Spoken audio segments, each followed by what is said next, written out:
Mobil kecelakaan bayar masuk bengkel cuma bayar 300.000. Nasabah kalau udah bayar premi ke perusahaan asuransi, mereka tuh sebenarnya sudah punya saham di perusahaan asuransi itu. Maka setiap perusahaan asuransi itu wajib memberikan laporan keuangan sama nasabahnya. Oke. Asuransi itu sebenarnya simpelnya kayak satpam. Bedanya adalah kalau misalnya satpam yang biasanya pada umumnya dia mencegah sesuatu yang buruk terjadi. Aku lebih mengganti jika sesuatu buruk telah terjadi. Secara nggak langsung kalian sudah melindungi orang lain juga.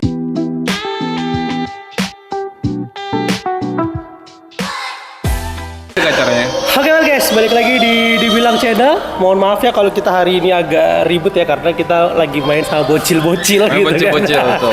Dan selamat datang lagi di Dibilang Podcast. Lama sudah aku nggak podcast dan hari ini aku podcast sama orang penting kayaknya di sini. Oh enggak. Jadi hari ini tuh sebentar, kita sekarang lagi ada di Hotel Menara Bahtera ya. Nah, buat info juga buat kalian, di Hotel Menara Bahtera ini lagi ngadain anniversary yang ke-50. Oh iya kah? Iya, jadi ini ulang tahun Mas Hotel Bahtera ya. Jadi kalian pantengin aja di IG-nya Hotel Bahtera, itu ada banyak giveaway yang lagi disebar di situ. Diskon juga kan? Diskon juga. Jadi harga kamar cuma 50.000. Bayangkan harga dari 500.000-an jadi 50.000 doang tuh. Itu super sih, mantep banget. Wah, terus ada juga voucher berenang gratis. Ya, itu ada 50 voucher berenang gratis dan kemarin baru dibagikan 15. Jadi masih ada 35 voucher lagi yang bisa kalian dapatkan untuk giveaway nanti. Oh, besok gue nginep sini. Oke, hari ini tuh kita mau ngebahas apa sih? Nah, jadi hari ini tuh aku mau ngebahas yang kalau bisa dibilang permasalahan ini tuh krusial, enggak juga, butuh mungkin dan juga kayaknya harus punya itu juga. Kayaknya gimana ya? Ada yang mengatakan untuk apa sih? Buang-buang duit. Betul. Nah, ini hari ini tuh aku mau ngebahas tentang yang namanya asuransi. Wah, nah kebetulan aku punya temen nih di sini. Jadi temanku ini dia berkecimpung di dunia asuransi. Wah, dan berarti kan paham banget ya soal asuransi gitu ya. Paham, setidaknya lebih paham daripada aku lah seperti itu. Nah, pengen cerita nih, asuransi itu kenapa sih kita butuh ke asuransi itu? Apakah hanya sekedar punya aja ataukah memang butuh atau bagaimana? Tapi sebelumnya aku kenalan dulu nih sama temanku yang satu ini. Cukup lama sih aku kenal, baru kita munculkan aja di dalam kamera. Kenalan dulu dong, dengan siapa ini? Oh, nama saya Bio. Sebentar ini kerja di sebuah perusahaan asuransi. Makanya itu saya di sini untuk mengedukasi kalian semua, juga Mas Iksan, tentang apa itu asuransi, apakah asuransi itu penting, kalau misalnya kita nggak pernah klaim duitku tuh kemana dan lain sebagainya. Ya benar. Nanti kalau misalnya kalian mau nanya-nanya silakan komen di bawah. Iya. Ya kan sih? Bener. Iya. Lama gitu ya dong itu. Sorry lah, aku hampir sebulanan mungkin 2 bulan mungkin aku sudah podcast ini. Mau gitu kah? Iya. Karena kerja kan sekarang di kilo 13 agak jauh gitu, jadi harus pulang pergi. PT apa? Di PT Jaya Proyek Service. RDMP. Aku tahu. Iya. Nah, tadi sudah kita kenalan sama Abang Bio. Wah, jadi dia kerja di perusahaan asuransi seperti itu. Asuransi jiwa atau asuransi? Dua-duanya. Oh, dua-duanya. Aku pegang asuransi umum, satu lagi sama asuransi jiwa. Seperti itu. Gitu. Kenapa sih mau berkecimpung di dunia asuransi itu sebenarnya? Kenapa dulunya? Ini dulu dong, kita cerita dulu dong. Asuransi itu sebenarnya adalah sifatnya tuh kayak simpelnya kayak satpam. Bedanya adalah kalau misalnya satpam yang biasanya pada umumnya dia mencegah sesuatu yang buruk terjadi. Aku lebih mengganti jika sesuatu buruk telah terjadi. Aku lebih ke sana. Nah, dari situ kerjanya itu dibilang susah enggak, dibilang enak juga enggak, tapi yang pasti kerja asuransi itu fun. Kita datang ke nasabah, lihat-lihat lokasi, resikonya apa, kita jelasin ke nasabah, kita bisa mengcover ini. Akhirnya kerjaanku ya banyak ke visit sana sini, ke Samarinda, ke atas Samarinda, kadang sampai ke Tenggarong, kadang ke Penajam juga. Jalan-jalan terus dong ya berarti ya? Jujur ya, karena banyak orang karena di Kalimantan Timur ini sebentar lagi akan menjadi ibu kota, maka banyak sekali perkembangan bisnis yang sudah mulai membesar. Dari di situ pun resiko semakin banyak besar dan semakin banyak orang yang ingin melindungi, istilahnya ingin mendapat proteksi dari resiko itu. Berarti itu perlindungan diri, perlindungan jiwa, perlindungan harta itu semua termasuk asuransi ya? Semua itu masuk asuransi.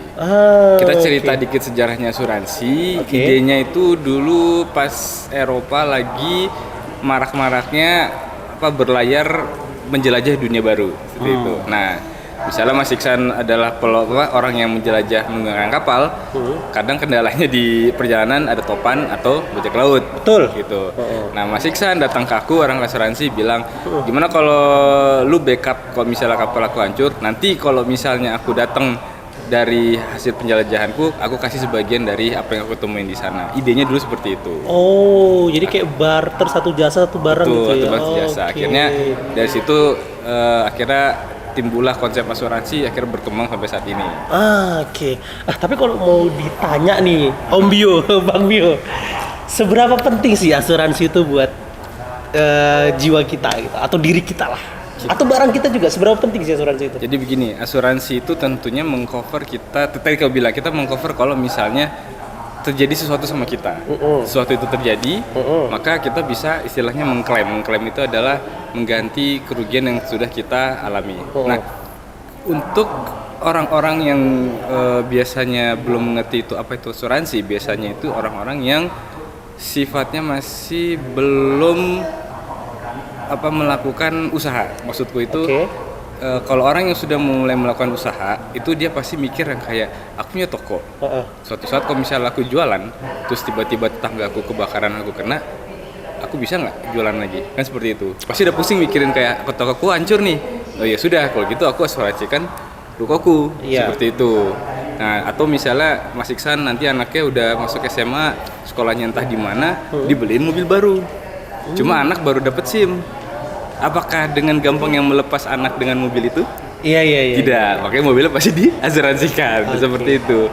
Nah, memang asuransi ini kesannya ada yang aku nggak butuh, tapi sekalinya orang itu ingin kayak fokus ke suatu usaha dan dia ingin kayak ini ada resikonya, dia pasti mengcover itu pakai asuransi seperti itu. Apakah kalau kita ikut asuransi itu bisa dikembalikan seutuhnya gitu, seharga apa yang hilang gitu? Gimana itu? Oke, jadi asuransi itu seperti ini. Kita bahas simpelnya rumah dulu. Rumah itu seukuran misalnya 36 dan kita hargain per meter kuadratnya tuh 4 juta. Maka harga rumah itu berapa? Banyak. Kita buka kalkulator dulu. Hitung-hitungan ini guys, kita sudah mulai hitung-hitungan. 36 dikali asuransi 4 itu juta. Ya angka masalahnya gitu kan. Kita punya bangunan yang ukurannya 144 juta. Kan 36 itu nilainya? kali 4 juta. Iya, ukuran bangunan dikali 1 juta. Lalu diasuransikan preminya per tahun ke 0,294 dibagi 1000. Kecil sekali. Nah, 42.000. tambah admin deh. Sekitar 70 di bawah 100.000, 77.000. Itu setahun? Itu setahun. Setahun gitu. Wow. Yang di cover nilai bangunannya adalah 144 juta. 144 juta tadi itu ya. Kalau misalnya suatu saat kebakaran yang rusaknya atapnya saja, yang kita ganti atapnya saja. Misalnya atapnya habis 50 juta, kita ganti 50 juta. Seperti itu. Minus resiko sendiri. Kalau habis semua? Habis semua kita lihat lagi, datang panggil tukang. Ukuran 36 aku bangun 144 juta. Ya kita ganti karena tadi di pertanggungan 144 juta, kita kasih sudah 144 juta. Itu berarti di deal awalnya itu ya? Di deal awalnya. Nah, kalau misalnya tukangnya datang bilang, "Sorry harga naik, aku bangun rumah 156, kita bayar 144 juta." Oh, tetap hitungannya awal, sisanya nasabahnya. Tapi setidaknya itu meringankan ya. Meringankan, benar. Sangat meringankan sekali. Banyak yang kayak Pak Bio, aku udah bayar premi segini, kenapa di cover sekian? Itu orang yang belum ngerasain kerugiannya. Nanti kalau misalnya dia udah kayak ngerasain, kayak oh iya ya, ringan gitu. Mobil kecelakaan bayar masuk bengkel cuma bayar 300.000. Oh, untuk ininya Ya. aja, kayak adminnya apa segala macam gitu. Adminnya aja. pendaftaran gitu Jadi ya. kita mobil kecelakaan bar masuk bengkel 300.000. Kita asuransi yang pusingin 10 juta. Kira-kira kan gitu bahasanya. Iya benar. Iya. Tapi itu kan per tahun ya untuk preminya itu. Premi hitungan per tahun karena di asuransi ini sifatnya ini kita tuh melihat resikonya. Jadi kita nggak bisa kayak bisa nggak dibayar per bulan, enggak, setiap bulan pasti resikonya beda-beda. Jadi kita mendingan kayak setahun gitu. Jadi jangka panjang, dan itu juga sebenarnya meringankan nasabahnya seperti itu. Ah iya juga ya. Jadi Ya, kalau rekan itu kan nasabah misalnya dengan rumah 144 juta 77.000 setahun, itu nggak rugi asuransinya gitu. Nah, di sini balik lagi orang tidak mengasuransikan contoh rumah, tidak mungkin hanya setahun. Iya. Pasti tahun depannya lagi, bahkan istilahnya orang yang baru beli rumah, misalnya Mas, nanti sampai umur 50 tahun rumahnya mungkin masih aku asuransikan. Nah, seperti itu. Nah, ini ada pertanyaan lagi yang banyak kayak gini, Pak, saya udah asuransi selama 60 tahun, duit saya kemana ya? Saya nggak pernah klaim seperti itu kan. Bisa saya balikin nggak duitnya? Sayangnya tidak, karena perusahaan asuransi, duit yang Anda masukkan ke kami, yang berupa, kita sebutnya premi, premi yang Anda masukkan ke kami, secara tidak langsung Anda sudah punya saham di asuransi itu. Oke. Dan uang yang kalian masukkan ke perusahaan asuransi itu, nah duitnya sebenarnya diputar untuk menjaminkan resiko orang lain. Oh. Iya dong, gitu kan. Kita kumpulin premi kalian. Habis itu bukan berarti nanti duit kalian yang kita kumpulin cukup untuk Anda saja. Enggak. Secara nggak langsung kalian sudah melindungi orang lain juga. Seperti itu. Gitu. Iya. Nah, makanya karena tadi saya bilang kalau Anda sudah menaruh premi di perusahaan asuransi, Anda tadi saya bilang sudah kayak membeli sepersaham dari asuransi itu. Maka semua perusahaan asuransi wajib memberikan laporan keuangan ke nasabahnya. Tapi kalau misalnya kita bayar premi nih, terus kita nggak pernah klaim gitu, itu ada nggak feedback buat kita selama kita nggak klaim itu? Tentunya kita ada cara mengentertain nasabah-nasabah kita. Bagaimana itu caranya? Ya, macam-macam. Aku tidak bisa bocorkan di sini. Tapi kalau aku biasanya kalau nasabah besar, setiap ulang tahun tak kasih kue, tak visitin, atau premi yang nanti dia harus bayarkan aku potong sekian persen lah. Dia kan udah ngasih bisnis kita, jadi aku nggak akan ngambil full premi ini, paling aku potong untuk bangunan biasanya maksimal 15% seperti itu. Itu udah ditentuin sama OJK soalnya 15%. Itu kalau untuk bangunan. Kalau untuk kendaraan sama juga hitungannya seperti itu?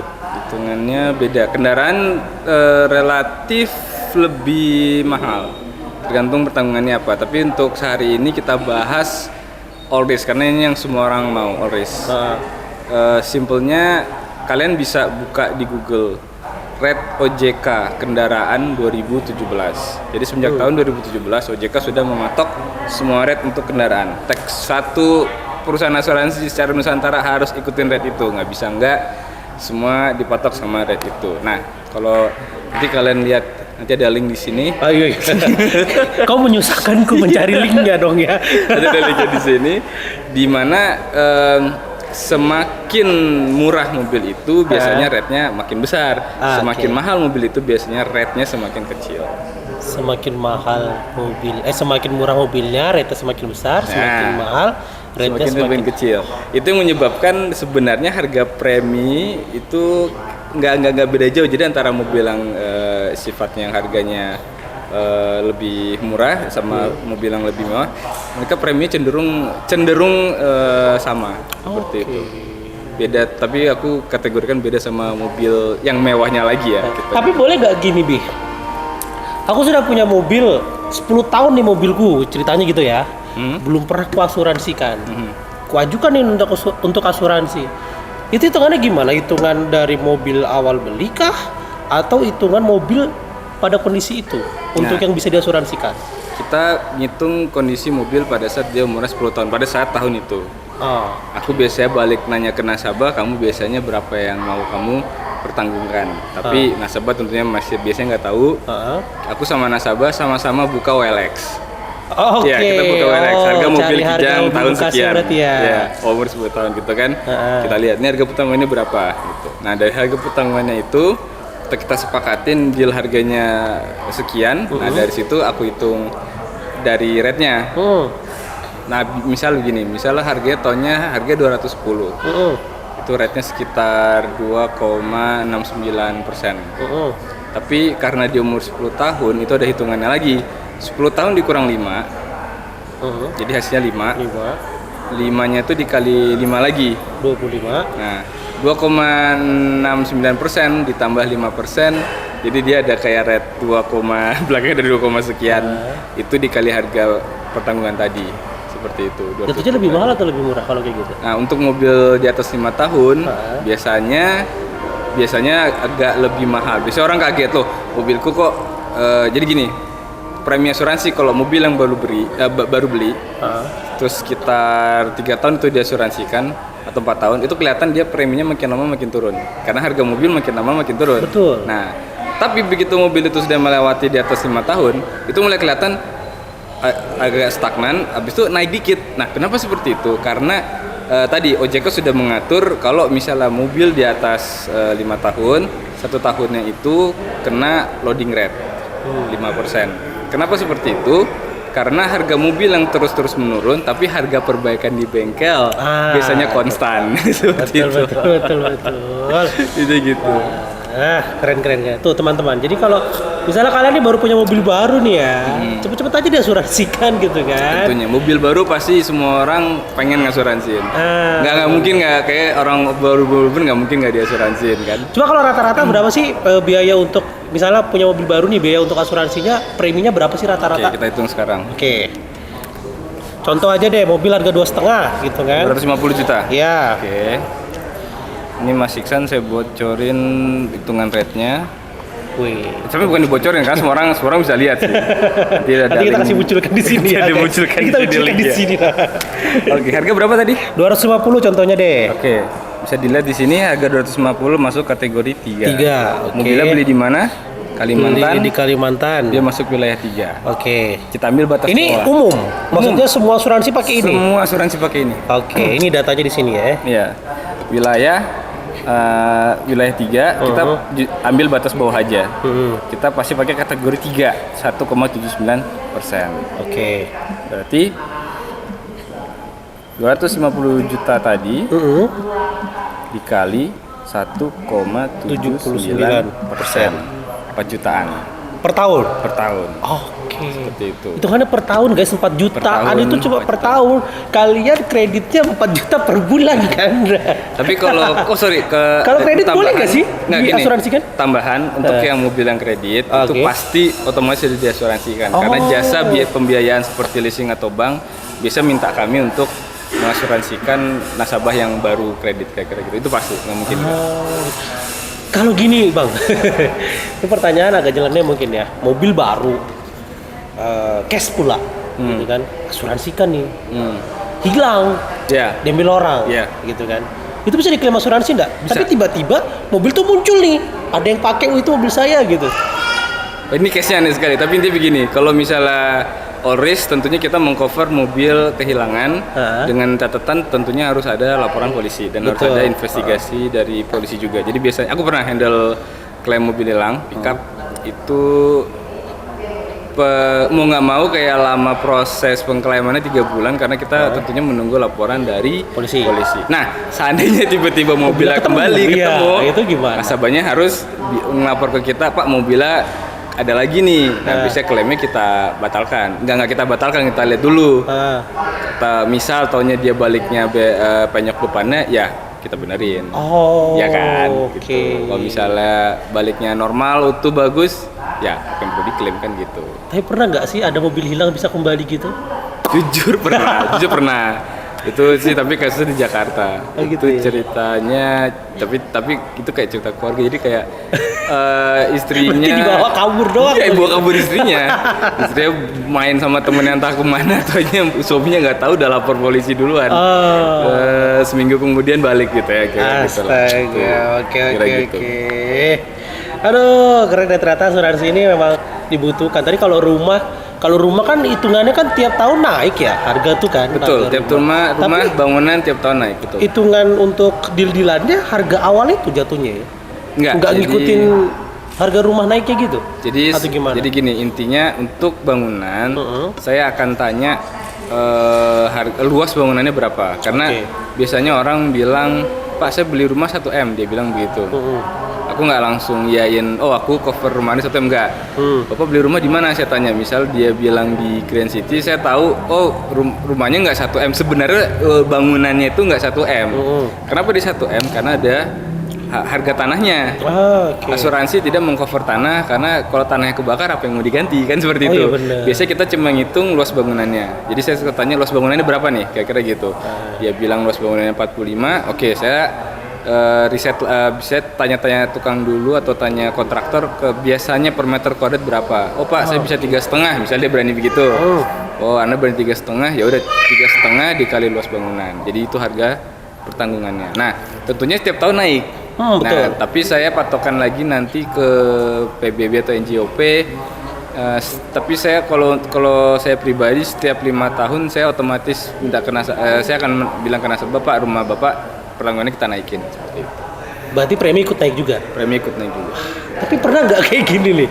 Tadi kan Bang Bio bilang kan kalau setiap perhitungan itu ngedatangin kontraktor atau tukang untuk menghitung per meter perseginya. Sorry, aku nggak datengin, maksudnya aku konsultan sama mereka. Konsultasi maksudnya begitu, konsultasi sama kontraktor lah seperti itu.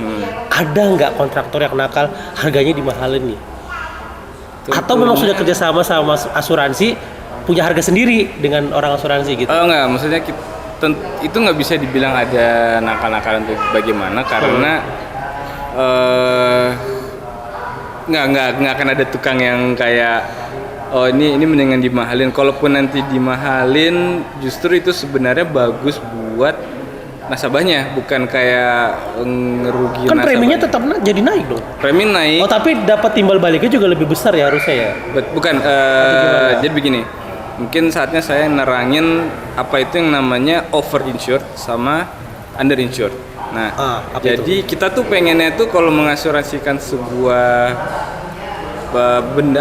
bangunan pertanggungan itu pengen yang harganya itu yang eksak gitu ya.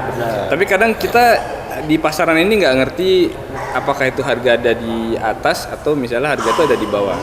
Sekarang kita ngomongin pertama over insured, harga misalnya ada di atas. Kalau misalnya tadi Mas bilang ada kontraktor yang iseng-iseng menakalin harganya gitu kan. Jadinya yang terjadi adalah dia over insured seperti itu kan. Oke. Kalau amit-amit suatu kejadian dia rumahnya habis terbakar dan biaya bangunannya itu tidak mencapai yang kita harga pertanggungkan, asuransi akan tetap membayar segini. Sebenarnya ini bagus karena yang paling kita khawatirkan itu kalau misalnya dia under insured, kita nggak mau ini. Kalau misalnya suatu bangunan under insured, rumah ini habis terbakar, ya kita cuma bisa ganti ya yang tadi dipertanggungkan. Itu yang sebenarnya yang paling parah. Kalau bisa jangan under insured. Over insured ya nggak apa-apa, nanti bisa kayak jadi kita ada yang namanya pas polis ini berjalan kan per tahun ya. Polis ini berjalan, suatu saat misalnya nasabahnya bilang, aku ketemu kontraktor, dia bilang per meter harga sekian, jadi luas bangunanku aku pengen dihargain sekian misalnya gitu kan. Pokoknya harganya lebih turun gitu.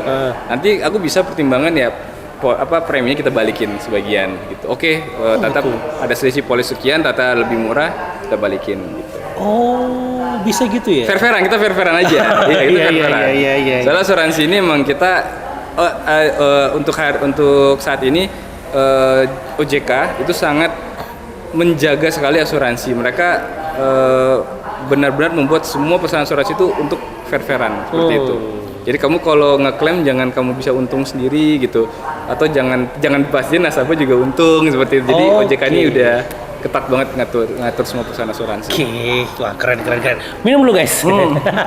Kita lagi ada di atrium lobby and lounge-nya Hotel Menara Bahtera ya. Yep.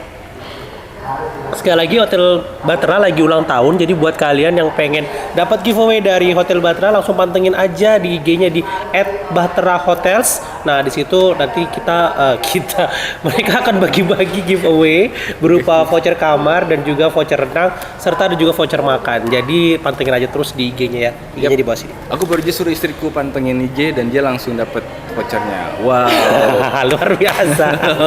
Oke kita lanjut. Bang Bio, ada nggak sih asuransi yang nakal? Iya, banyak asuransi yang nakal. Itu sebenarnya saya nggak boleh terlalu terbuka ini karena ini menyangkut teman-teman saya yang lainnya. Cuma saya cerita ini mungkin secara umumnya aja supaya nanti kita dapat gambaran. Ini kan juga bisa untuk orang bagaimana cara memilih asuransi yang tepat gitu kan. Jadi begini, kita ngomongin pertama dari asuransi kendaraan saja. Asuransi kendaraan ini semenjak OJK sudah mematok kayaknya semua sama dan potongan yang bisa yang diberikan maksimalnya juga berapa sudah diatur. Tentunya banyak asuransi yang di bawah 10 besar sulit bersaing sama yang 10 besar. Akhirnya mereka berani di bawah meja itu memberi potongan di atas dari yang ditentukan sama OJK, di atas dari 25%. Gitu. Apa yang terjadi adalah sebuah asuransi, saya sebut perusahaan asuransi X, waktu dia awal-awal COVID itu nggak bisa bayar klaim semua nasabahnya.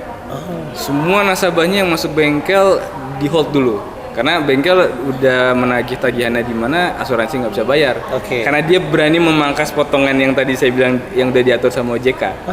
Nah itu satu kejadian pribadi yang saya teman-teman saya juga udah alamin di Balikpapan ini. Kalau mau ngomongin nasionalnya kita lihat ya mohon maaf asuransi jiwa yang sudah masuk berita itu kan seram sekali seperti itu karena ya tadi mungkin tidak ikut aturan main OJK, ada main di bawah meja seperti apa seperti itu makanya. Terkadang memang kita ini bukan kayak mau memeras nasabah. Oh, Anda mau kami lindungi toko Anda harus bayar premi sekian. Enggak, biasanya kita tahu resikonya ini seperti apa dan sebaiknya ini premi yang misalnya pantas untuk Anda. Seperti itu sih biasanya. Kalau banyak yang memang banyak perusahaan asuransi yang nakal, tapi karena sudah diatur sama OJK, mereka pelan-pelan akhirnya kayak ini. Kesusahan sendiri karena OJK setiap tahun tuh selalu meminta laporan keuangan dari semua perusahaan asuransi. Kalau laporan keuangan tidak memenuhi standar, mereka tidak diizinin untuk jualan produk asuransi. Ya, makanya tadi yang saya bilang, nasabah kalau udah bayar premi ke perusahaan asuransi, mereka tuh sebenarnya sudah punya saham di perusahaan asuransi itu. Maka setiap perusahaan asuransi itu wajib memberikan laporan keuangan sama nasabahnya.